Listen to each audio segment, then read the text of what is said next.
எனக்கு கிரிக்கெட் பார்க்குறதுனா ரொம்ப பிடிக்கும்.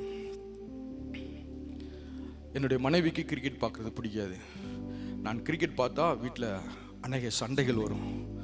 அதனால் என்ன செய்வேன், அவளுக்கு தெரியாமல் வால்யூமை கம்மி பண்ணி வச்சுட்டு எங்கேயாவது ஒரு ஓரத்தில் மொபைலை ஒழிச்சு வச்சுருவேன். தேவைப்படுற நேரத்தெல்லாம் போய் அந்த கிரிக்கெட்டை பார்த்துக்கிடுவேன்.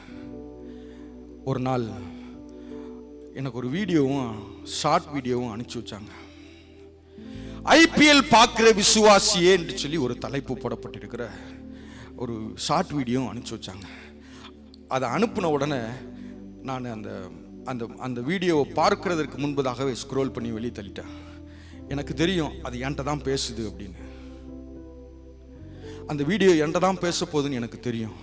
அதனால் அந்த வீடியோவை உடனே ஸ்கிப் பண்ணி மேலே தள்ளிட்டேன். இதை நான் பார்த்தா அது என் கூட பேசிடும்னு சொல்லிட்டு. நாட்கள் கடந்து சென்றது.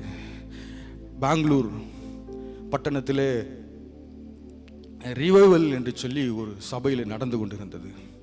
அப்போ அந்த ரிவைவலில், ஆண்டவரே இந்த ரிவைவலுக்கு என்னையும் ஒப்பு கொடுக்குறேன் ஆண்டவரேன்னு சொல்லி ஆண்டவருடைய சமூகத்தில் என்னை ஒப்பு கொடுத்த பொழுது ஆண்டவர் முதலாவது சொன்ன காரியம், ஒன்றை வச்சுட்டு ஒரு ரிவைவலும் நடக்காது. உன்னுடைய ஆசைகளையும் உன்னுடைய இச்சைகளையும் உன்னிடத்துல இருக்கும் பொழுது ஒன்றை வச்சு நான் ஒரு காரியத்தையும் செய்ய முடியாது.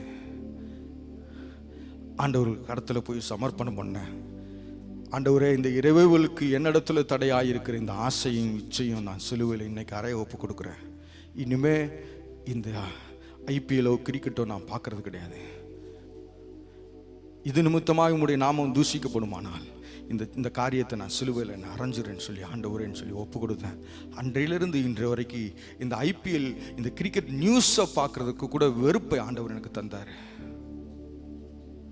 சிலுவையில் அறையலை அப்படின்னா நவர். ஆசைகளையும் இச்சைகளையும் சிலுவையில் அறையலை அப்படின்னா பரிதபிக்கப்பட்ட சூழ்நிலையில், இந்த உலகத்தில் கைவிடப்பட்ட சூழ்நிலையில் நம்மளை ஆண்டவர் விட்டுட்டு போயிடுவார் என்பதில் எந்த சந்தேகமும் இல்லை.